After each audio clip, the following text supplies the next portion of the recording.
1, 2, 3. 1, 2, 3. 1.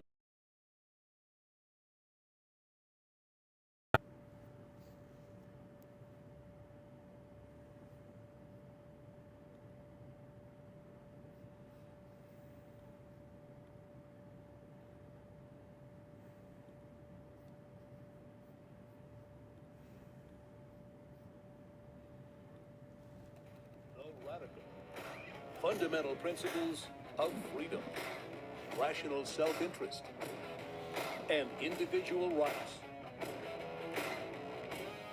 This is the Yaron Brook Show.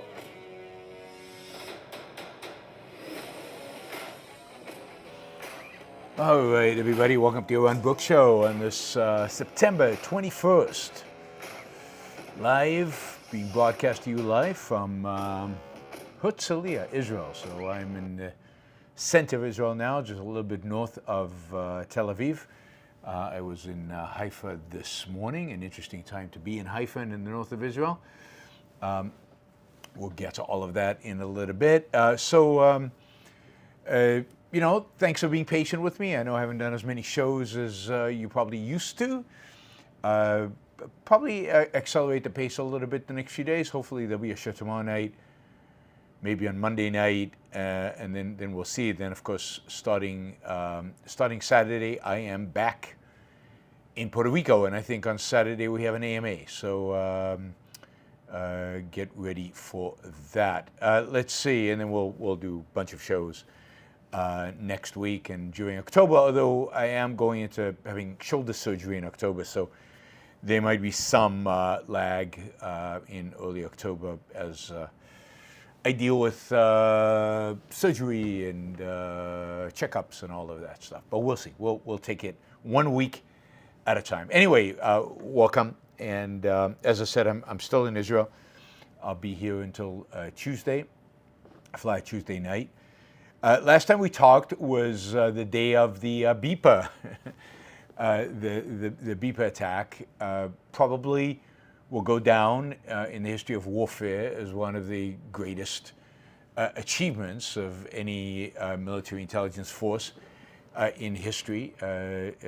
Thousands of Beepers held by Hizbollah members, held by terrorists, exploded all at the same time, and they were aimed at creating as much damage as possible to the person holding the beeper. So they beeped in advance so that the person would take the beeper out, hold it close to his face. About 400 to 500 people have significant serious eye injuries. Again, these are all terrorists. And at the same time, you've got people who have injuries, as they call it, below the belt. Those who didn't take the beepers out. People have injuries to the hands.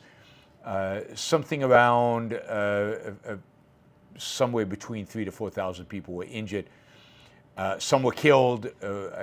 We don't even yet have accurate numbers to all the people. All the people that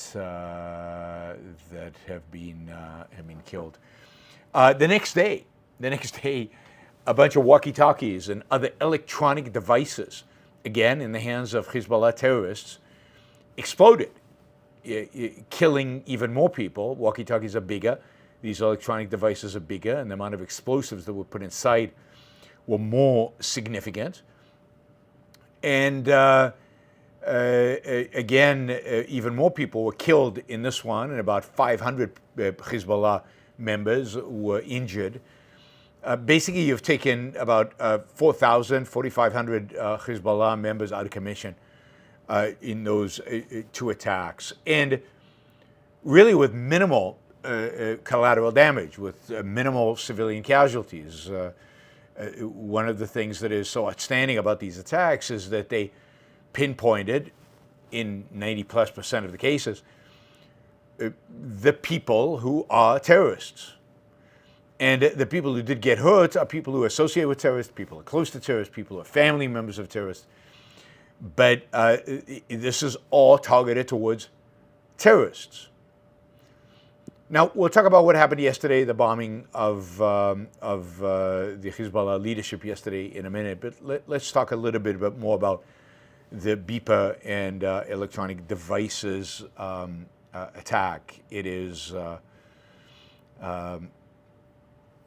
anybody who stands on the side of the good, anybody who stands on the side of that's against terrorists, that's against murderers, that is against those who would use force, that is against those who would destroy civilization, and in this case destroy Israel, has to celebrate and be in awe of what we saw in those 2 days. The ability of Israel to get to those electronic devices, plant explosives inside of them, control the software so that they could then trigger an explosion when they wanted to trigger the explosion. All of these have been in place for months, and they were only triggered this week.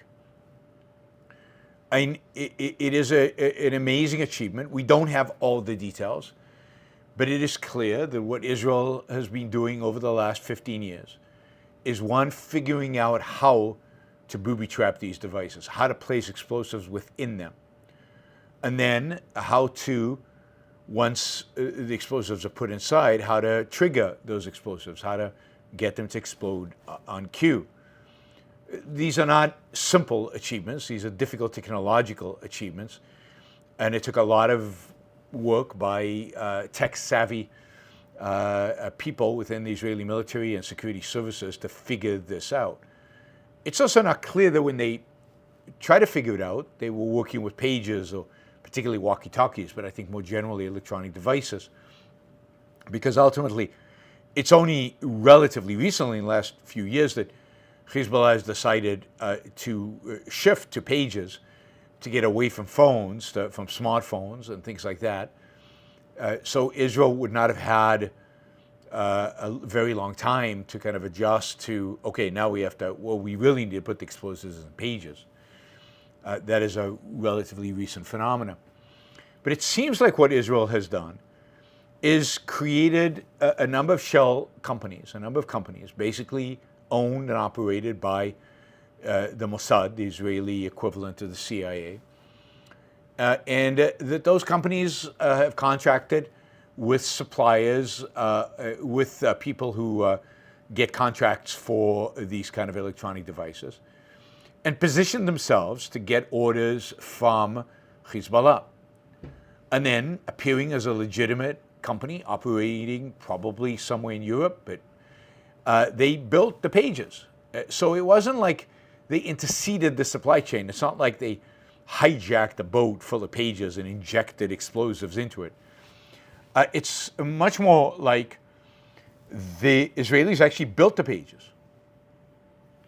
The Israelis actually built the walkie-talkies and supplied them to Hezbollah. And in building them, they implanted in them the booby traps. They implanted in them the explosives. They implanted in them the triggering mechanisms. They had control and access to the software and everything else. So think about the scale of such an operation. Think about the intelligence that had to be gathered, the knowledge, the skill set, the knowledge of technology, and then again the ability to foresee who Hezbollah would make the orders from, make sure that you were the one who got the contract from whoever the Hezbollah made the contract to, in this case a Taiwanese company, that then outsourced the production. And then have the patience to watch as all this is distributed. Who knows how many millions and millions of dollars were invested in setting up this whole scheme. I mean, it really is, if you really contemplate all the different steps that had to go through this, all the thinking that had to go, all the different pieces that had to fit to make this actually work. It is a truly one of the greatest intelligence operation, if not the greatest intelligence operation in all of history. And you could tell the spirit of the Israelis has really poked up as a consequence of this. I mean, Israel has been down. I mean, really, really, really down post October 7th. October 7th hit the Israeli spirit, the optimism, the excitement, the entrepreneurship. It hit it like a ton of bricks. I mean, it just devastated. 1,200 Israelis died. 200 were taken hostage. This is a small country of 8 million Jews and 2 million Arabs. It's a small country of actually under 10 million people that is very affected. 1,000 people killed in one day in a terrorist attack is massive. It's just massive. Think about that. In 9/11, 3,000 plus people died. Population of the United States, 350 million. Here we're talking about 1,200 people dying in a population of 10 million. This is several 9/11s, and it just crushed it. Israelis started to seriously doubt the capabilities of Israeli intelligence. They started to doubt the capabilities of the IDF, the Israeli Defense Forces. They certainly doubt, and still doubt, I think, the capabilities of our politicians, of Israel's politicians. And it was a massive blow to the psyche of the country, to the spirit of the country, to the confidence of the country, of the people in the country. And the war in Gaza, while it has gone in some ways better than most military experts expected, military experts in the U.S., but even in Israel, are constantly talking about, casualties will go to Gaza, people will die. I mean, a lot of soldiers will. Now, Israel's taking casualties, and way too many casualties, for a variety of reasons, including rules of engagement. But overall, Israel has managed to enter Gaza, kill a lot of Hamas, not quite destroy it, and protect its own soldiers' lives quite well. So in spite of all, but while it's achieved certain goals, the war in Gaza is dragging. There's still 100 hostages, most of them probably dead, but there's still 100 hostages being held. Just recently, if you remember, 6 hostages were found murdered.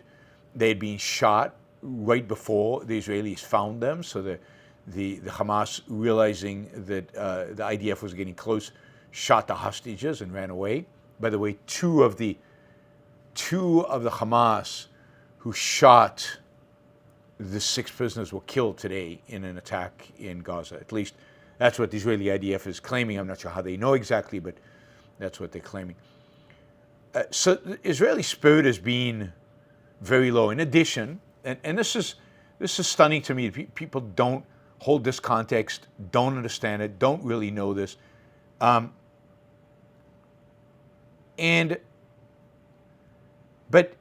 Hizbollah has been lobbing missiles into the north of Israel every single day. Dozens, ultimately hundreds, thousands of missiles. Most of them knocked out of the sky because Israel has a pretty good, robust air defense system, but many of them dropping. Indeed, the Israeli north has been evacuated from civilians, so a couple of 100,000 civilians, people who live in the towns and villages along the northern region of Israel. Not everybody evacuated, but about 200,000, I think, have been evacuated to the center of Israel. People have been left their homes. They've been gone for 11 months because of Hizbollah. In other words, Hizbollah has been terrorizing the north of Israel. Now note, Israel did not launch an attack on Hizbollah, although I argued they should. Israel was defending itself in Gaza. Hezbollah chose to side with Hamas. Hezbollah chose to add its own terrorizing to the terror that Hamas had created. Hezbollah is solely responsible for the situation in the north today. Anyway, I'd say the Israeli spirit was pretty down. Gaza dragging, no solution in the north, and a political system and politicians. I mean, I think those of you who listen regularly to the show know that I'm very negative on Bibi Netanyahu, the Prime Minister of Israel. I have been for decades. This is not new. I think he's a very, very weak Prime Minister and will go down in history as maybe Israel's weakest Prime Minister. But And at the end of the day,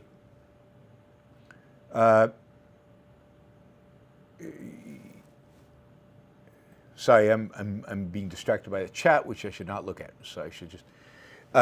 So Israel was very down, and I think the Beeper attack, and then the second attack the next day on the electronic devices, just boosted spirits here in a dramatic and significant way. I was saying about the political situation. I mean, Netanyahu is just awful. He is constantly manipulating to stay in power. He's constantly manipulating not to have a commission look into what happened on October 7th and to actually lay responsibilities.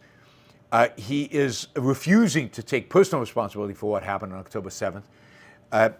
And he is fomenting continuous strife between the secular and Israeli Jews, and all in the name of preserving his coalition and preserving power and sustaining his hold on power in Israel.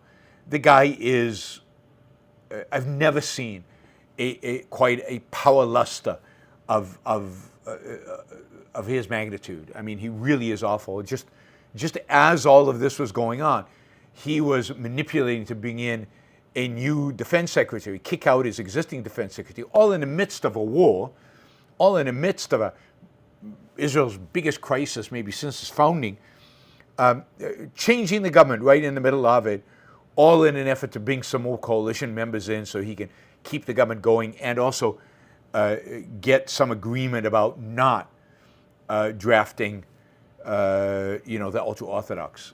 Just a political mess and a disaster and stupidity all around.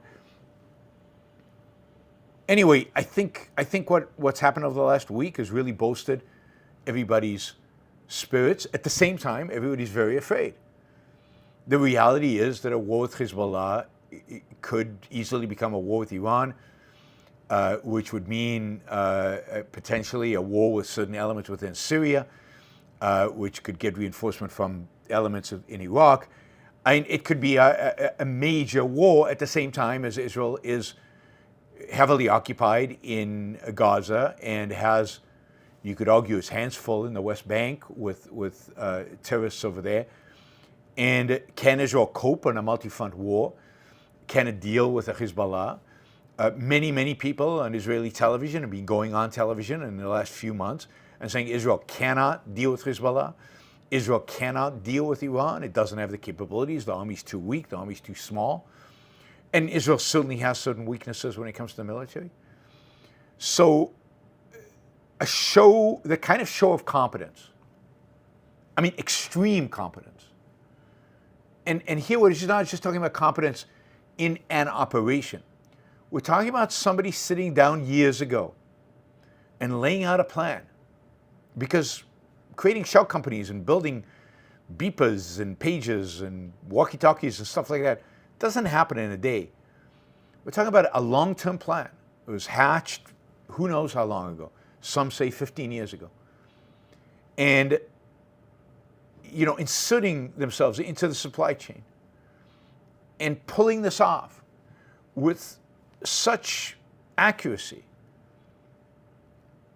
It's just strategic brilliance and long-term planning and competency that Israel just hasn't seen recently from its security forces military. Now, I will say this, all reports are that in Gaza, the thing that is most bolstering for Israelis is just the sheer courage of its fighters, the soldiers. I mean, they know why they're fighting.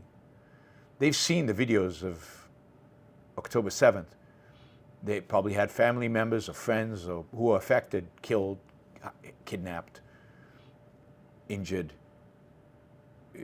The courage and the determination and the success of the soldiers in Gaza is outstanding. But beyond that, Israel was starting to doubt the competence of its own people. Wow. I mean, this mission, again, will go down in history as one of the great intelligence successes ever, as the most successful pinpointing of the enemy and destruction of enemy forces without collateral damage ever. Truly amazing and a huge success. Of course, there are many people, many people, both on the left and on the right. Sorry, I know both left and right. I keep doing that, but that is reality, and I call it like it is. We don't play games here on the Yaron Brook Show, right? We call it as it is, and the reality is that it's left and right. We've seen massive criticism of Israel from both the left on the right and the right over the last few days around this amazing, brilliant, incredible attack. We said Nick Fuentes claiming that the only reason Israel did this was to force Hizbollah to retaliate so Israel could go to war, so that Israel could force America to join that war. So the whole reason was to drag America into the war. How that exactly works, I don't know. So we saw real criticism of this from the right. Libertarians arguing, oh my God, now we all have to be careful of our phones because the Israelis might put explosives in there and blow us up. And not just Israelis, anybody can now do it. Well, A, it's not that technically easy. B, for now, I think, unless you're a terrorist, you probably don't have too much to worry about. And then 3, I'd say it's a good reason to own an iPhone. It's a good reason to own a product where you have confidence in the supply chain. And, we buy a lot of products online from all kinds of unknown companies, many of them from China, but all over the place. And maybe there's a case to be made that in a world where people can enter that supply chain and do, bad things, in this case a good thing, but potentially bad things, maybe owning a product where the company owns the supply chain, controls the supply chain, manages the supply chain is a value. Maybe that's why Apple can get a premium in this world, and maybe why it will continue to get a premium on its products, because it guarantees that supply chain. AOC, this was AOC's comment on Twitter. Israel's pager attack in Lebanon detonated thousands of handheld devices across a slew of public spaces, seriously injuring and killing innocent civilians. Now, first, very, very few innocent civilians died. And I don't know, and it's questionable how many of those were innocent, but very few of them were innocent civilians. And every one of the innocent civilians that died were innocent, so-called innocent civilians, were people associated with the terrorists. Maybe they were family members. In one case, a little girl was killed. Sad, but she was the daughter of a terrorist. You're not, life is going to be difficult if you're a child of a terrorist. Now, it's not her fault. Ultimate goal, at least certainly at their founding, is this establishment of an Islamist empire across the world, Sharia law, global dominance of Islam. She continues, this attack clearly and unequivocally violates international humanitarian law and undermines U.S. efforts to prevent a wider conflict. I'll get to the wider conflict question in a minute. But what? Violates international humanitarian laws? We'll get to that in a minute as well. Congress needs a full accounting of the attack. Why? Including an answer from the State Department as to whether any U.S. assistance went into the development or deployment of this technology. You think America would be proud to be associated with this. But this is it's just horrible. But this is AOC and her far left nutcases who equivocate between a free, rights-respecting, for the most part,